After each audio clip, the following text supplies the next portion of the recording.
C. Joseph Vijay எனும் நான்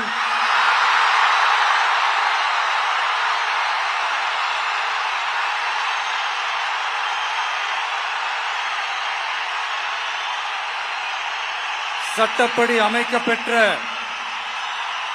இந்திய அரசியல் அமைப்பின்பால் உண்மையான நம்பிக்கையும் மாறா பற்றும் கொண்டிருப்பேன் என்றும் இந்திய நாட்டின் ஒப்பில்லாத முழு முதல் ஆட்சியையும் ஒருமையையும் நிலைநிறுத்துவேன் என்றும் தமிழ்நாட்டு அரசின் முதலமைச்சராக உண்மையாகவும் உளச்சான்றின்படியும் என் கடமைகளை நிறைவேற்றுவேன் என்றும் அரசியல் அமைப்பிற்கும் சட்டத்திற்கும் இணங்க அச்சமும் ஒருதலை சார்பும் இன்றி விருப்பு வெறுப்பை விலக்கி பலதரப்பட்ட மக்கள் அனைவருக்கும் நேர்மையானதை செய்வேன் என்றும் ஆண்டவன் மீது ஆணையிட்டு உறுதிமொழிகிறேன்.